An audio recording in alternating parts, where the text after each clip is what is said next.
E aí, turma, tudo bem com vocês? Vamos iniciar mais uma semana, né, com as nossas atividades domiciliares. Alguns descritores a gente já começou na semana passada a revisar, e nessa semana a gente vai continuar revisando alguns e também vai ter um descritor diferenciado essa semana. Mas vamos lá. A primeira aula de álgebra a gente vai estudar o descritor 11, que é ordenar ou identificar a localização de números racionais na reta numérica. Aqui é tranquilo para vocês, né? Basicamente é o que? Temos duas situações. Essa é o primeiro aqui, por exemplo, ó. Vamos observar essa reta numérica aqui, ó. Temos 4,7 bem aqui e o 5, número inteiro, bem aqui, né? Aí, nessa reta, que número corresponde ao ponto Z? Bem simples, né? Se aqui é 5, ó. Essa reta tá voltando para cá, né, ó. Bem aqui é 4,7. Aqui 4,8, 4,9, chegamos em 5, né? Vamos voltar mais para cá então. Isso aqui é 4,7, aqui vai ser 4,6 e o ponto Z 4,5. Vamos só preencher aqui para vocês entenderem. Ou seja, o ponto Z é um número racional, número decimal, né? 4,5 seria a letra B. Tranquilo, nessa parte aqui para vocês identificarem é simples. No segundo exemplo, observe a reta e localize o número menos 3/5 na forma decimal. Aqui, prestem atenção, vai ter uma questão desse formato aqui. A fração é um número negativo, né? Aqui só quer que você descubra entre qual número inteiro, entre quais números inteiros, ó, esse número aqui está. Então, é só fazer a divisão, né? Correto? Nesse momento a gente pode esquecer o sinal de menos. Vamos só fazer a divisão normal. 3 por 5 não dá. 0, uma vírgula aqui. Virou 30, né? 30 dividido por 5, 6. E não sobrou nada. Como esse número aqui era negativo, então vai ficar menos 0,6. Analisando a reta, se ele é um número negativo, ele vai ficar desse lado aqui. Menos 0,6, ó, ele vai estar entre quem? Entre menos 1 e 0, né? Nesse espaço aqui, ó. Porque é menos 0,6, né? Se fosse, por exemplo, 1,6, já estaria bem por aqui assim, né? Ela vai indo para cá. E 0,6 estaria bem mais ou menos por aqui assim, né? Então, letra A, entre menos 1 e 0. Tá nesse espaço aqui, ó. Menos 0,6, né? Porque aqui seria menos 0,1 até completar o número inteiro menos 1, né, pessoal? Vocês lembram disso? É bem tranquilo essa primeira aula. Vamos para a segunda aula, então. Bom, gente, a gente já estamos na segunda aula de álgebra. Nela a gente vai estudar o D13, que a gente também já viu lá no começo de maio. Reconhecer diferentes representações de um número, de um mesmo número racional em situação problema. Vamos ao primeiro aqui, ó. A fração 7/5 escrito na forma decimal corresponde a qual desses números aqui? Simples, né? É só fazer uma divisão. O número de cima pelo de baixo, né? Ó. 7 dividido para 5 dá 1, né? Sobra 2. O 2 é menor que o 5, coloca uma vírgula aqui para poder colocar um zero aqui, né? Correto? Agora dá para dividir 20 por 5, dá 4 e não sobra nada. Também é bem simples aqui, ó, resposta. Letra B, eu estou fazendo assim de uma forma mais sucinta para não ficar tão grande o vídeo, né? Aqui é coisas simples que vocês já têm uma noçãozinha, vamos se alongar mais nos conteúdos que precisam de mais cálculos. Exemplo 2, ó. A representação fracionária do número 3,6 corresponde a... Nesse caso aqui a gente vai fazer o caminho inverso. Vamos pegar um número decimal e fazer ele virar uma fração, né? Vamos colocar aqui, ó. 3,6.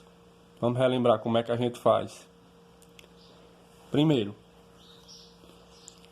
se aqui, né, para você fazer aqui, se aqui fosse um zero, você não ia precisar considerar ele. Mas como aqui é um número diferente de zero antes da vírgula, o que a gente vai fazer? Vamos só repetir o número sem a vírgula, 36. Embaixo a gente sempre começa colocando 1, né? Aí vamos olhar, depois da vírgula, ó, quantas casas decimais tem? Só tem uma, né? Que é o 6 aqui. Coloca um zero, né? Se fosse dois números depois da vírgula, eu ia colocar dois zeros e assim por diante. Terminou a conta? Não, né? Ó, porque aqui, ó, as alternativas, nenhuma delas é essa daqui ainda, né? Esse valor aqui. Vamos ter que fazer o quê? Simplificar. Por 2, porque os dois são pares, ó. 36 dividido por 2, 18. 10 dividido por 2, 5.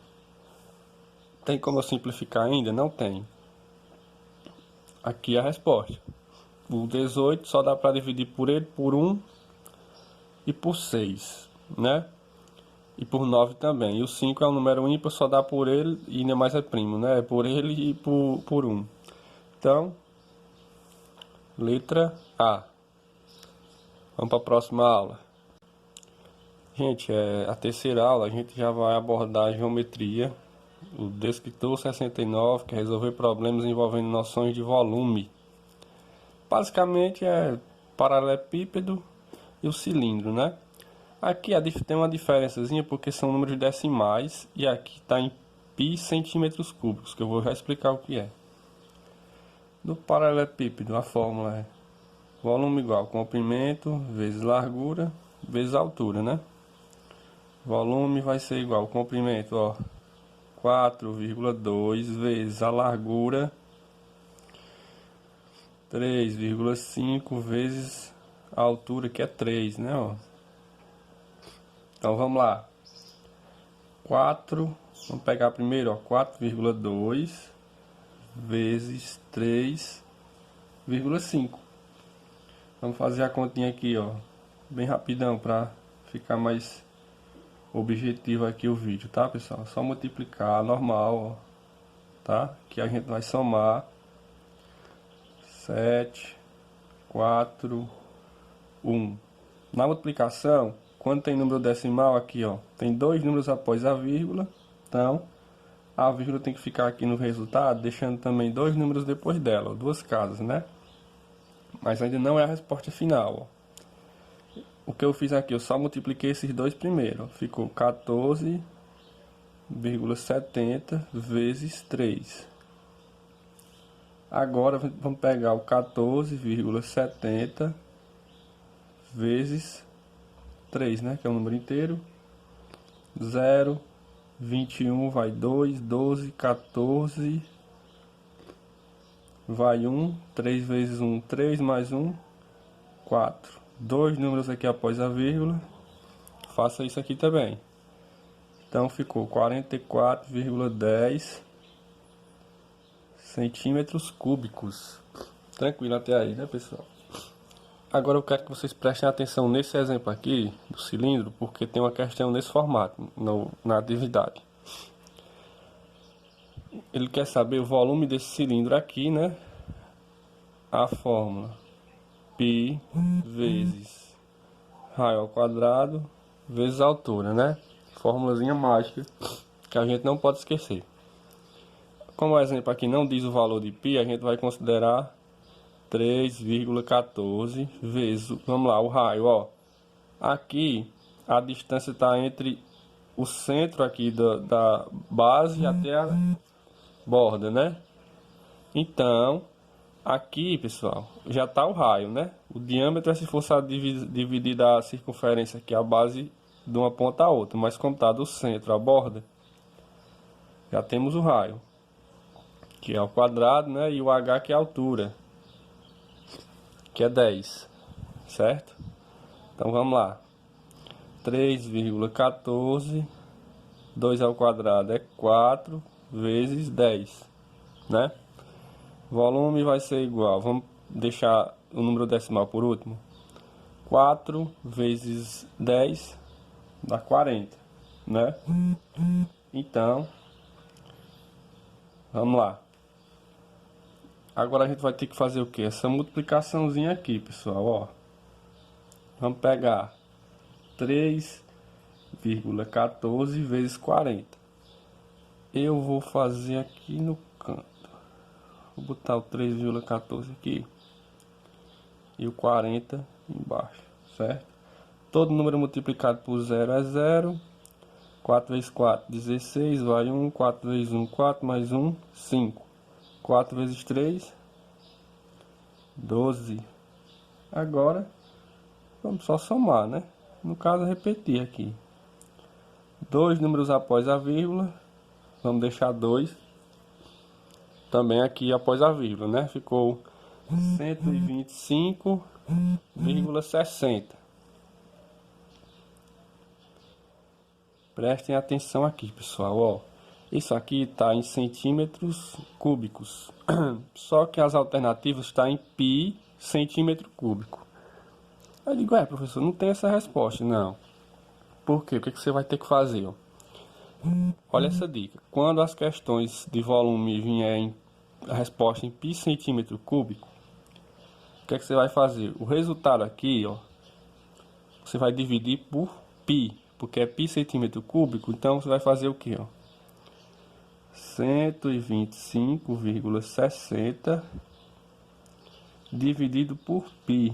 Quem é pi? 3,14. Correto? Aí você pode se perguntar, professor, mas e aí, como é que eu divido um número decimal por outro?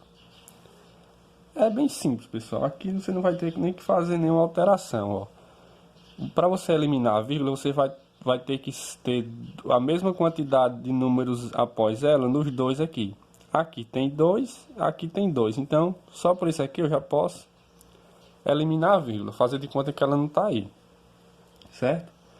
Agora vamos dividir. Deixa eu ver, 125 não dá, né? Vamos ter que pegar 1.256 dividido por 314. Vamos fazer aqui por 4 para ver. 314, ó, tirei a vírgula. 4 vezes 4, 16, vai 1. 4 vezes 1, 4, mais 1, 5. 4 vezes 3, 12. Opa, certinho, né, ó? 1.256, estou pegando só até aqui, ó. Deixei o zero fora. Então, 4 vezes 314 dá 1.256. Então, não sobrou nada. Aí, o que eu faço com esse zero aqui? Como não tenho função nenhuma nele aqui, a gente só vai transferir ele para cá, ó. E o resto aqui é zero. Ou seja, agora está em pi centímetro cúbico. Quando a alternativa vier assim, ó, essa aqui é a resposta, né? Em pi centímetro cúbico, você vai pegar o resultado e dividir pelo valor de pi, né? Que no caso aqui, pi era igual a 3,14, ó. Dividiu, tirou a vírgula aqui, ó, iguala nas casas, ó. Tipo, se aqui só tivesse o 6, você acrescentaria o zero aqui, normalmente, e ia dividir como se fosse o número sem vírgula, certo? Tranquilo? Qualquer coisa é só rever de novo a explicação ou tirar alguma dúvida comigo que dá certo. Vamos para a próxima aula. Bom, gente, aqui a gente vai na quarta aula de geometria, né? Abordar um descritor que a gente não tinha visto ainda esse ano, que é o 51. O que ele diz? Resolver problema usando as propriedades dos polígonos. Esses dois exemplos aqui são o que vai ter na atividade. Qual a soma dos ângulos internos do hexágono a seguir? Isso aqui é um hexágono, tá? Não ficou bem perfeitinho, mas é um hexágono. O hexágono é uma figura fechada, formada por linhas retas, que tem 6 lados, certo? A questão quer saber qual é a soma dos ângulos internos, ó. Eu até marquei aqui, ó. Né, ó, isso aqui são os ângulos, né? Como é que eu faço para descobrir a soma? Quanto vale a soma dos 6, né? Ó, porque 1, 2, 3, 4, 5, 6. A gente vai usar essa formulazinha aqui, ó. Somatório é igual número de lados menos 2 vezes 180. Esse S representa somatório porque é o que a gente vai somar, né? Os ângulos da figura. Esse N é o número de lados menos 2 vezes 180. Como é que a gente vai fazer? Vamos repetir aqui, ó. Esse N é a quantidade de lados que a figura tem. Nesse caso aqui, 1, 2, 3, 4, 5, 6. Então, no lugar de n, você vai colocar 6 menos 2 vezes 180. Certo? S vai ser igual. Primeiro vamos responder o que está no parêntese, né? Ó. 6 menos 2, 4. Correto? Agora, pronto, agora ó, deu 4, né? Vezes 180, certo? Vamos fazer aqui, ó. 180 vezes 4. 4 vezes 0 é 0. 4 vezes 8, 32. Vai 3. 4 vezes 1, 4 mais 3, 7.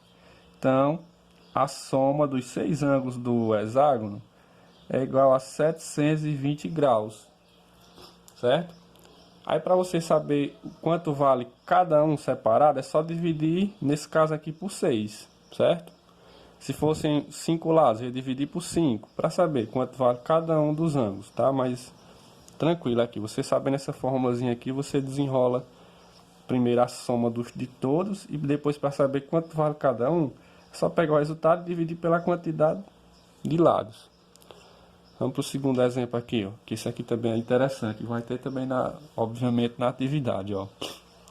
Quantas diagonais tem um pentágono a seguir? Pentágono, né, ó, tem 5 lados, certo? Nessa figura aqui, a gente poderia até fazer na mão aqui, né, ó. A diagonal o quê? É uma linha que vem de um cantinho até o outro, assim, ó, que tá de frente, né, ó. Eu posso ligar para cá, posso ligar para cá, já são 2, né? Esse daqui eu posso ligar para cá, já são 3. Opa, 4. E aqui, ó, 5, né? São 5 diagonais. Mas, professor, é bom a gente saber a forma e tudo?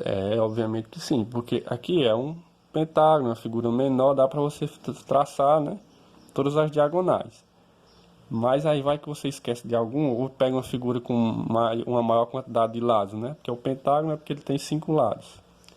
Então, pessoal, a formulazinha que a gente vai usar para descobrir quantas diagonais tem é essa daqui, ó. Diagonal é igual n, que é o número de lados, vezes, né? Tem um pontinho aqui. N, que é de novo o número de lados, menos 3, tudo isso sobre 2. Então vamos lá. Bem simples, ó. Esse n aqui é o número de lados que a figura tem. Nesse caso aqui, ó, 1, 2, 3, 4, 5. Vou substituir n por 5. 5 vezes 5 menos 3, tudo isso sobre 2. D vai ser igual. Primeiro vai responder o que está no parênteses, né? Vamos repetir, ó. 5 vezes, é aqui, ó. 5 menos 3, 2 sobre 2. Diagonal vai ser igual 5 vezes 2, 10, dividido por 2, igual a 5, ó. Igual, eu fiz aqui no desenho aqui. Conferiu, né? E deu certo. Então, ó, fica a dica, né? Vamos memorizar já a formulazinha que é bem simples, ó. O N representa a quantidade de lados da figura. Você só substituir e fazer esse processo aqui que dá certo.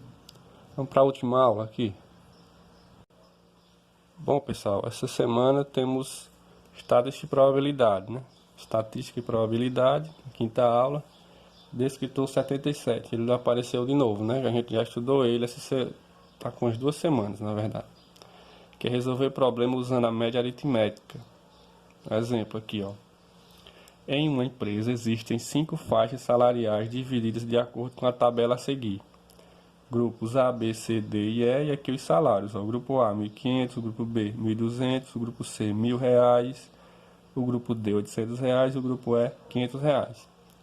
Determine a média de salários da empresa. A média aritmética é somar e dividir pela quantidade, né? MA significa média aritmética. Vamos somar, ó. 1.500, não precisa colocar esse zero após a vírgula, né? 1.200 mais 1.000 mais 800 mais 500. Tudo isso aqui por quanto? São quantos números? 1, 2, 3, 4, 5. Vamos dividir por 5. Média aritmética vai ser igual. Essa soma aqui, pessoal, ó, somando esses 5 valores, vai ser igual a 5.000. Dividido, então, por 5, né? Qualquer coisa vocês podem fazer aí na ponta do lápis. Para o vídeo não ficar tão longo, eu vou já sendo mais rápido aqui, tá? Mais preciso, já fiz a continha e tal. Agora aqui ficou fácil, né? 5.000, se eu for dividir para 5, 1.000, né? Então, a média de salários dessa empresa é R$1.000. Vou colocar aqui, né? Bonitinho, ó. R$1.000. Então, pessoal, mais uma semana se iniciando, né? De atividades. Espero que vocês estejam bem, estejam se empenhando ao máximo. Porque quando tudo isso acabar, a gente, se Deus quiser, vai se reencontrar. E vamos fazer de tudo para que vocês aprendam cada vez mais, tá? Então, peço que vocês tenham compromisso, né? E eu estou à disposição. Qualquer dúvida é só me procurar que a gente soluciona, tá? Só não podem ficar com dúvida. Na dúvida, pergunte. A gente está aqui à disposição sempre para ajudar vocês, tá? E na hora de responder as atividades, não precisa copiar. Só respondam. Só façam os cálculos e me mandem as fotos. E até a próxima, certo? Valeu!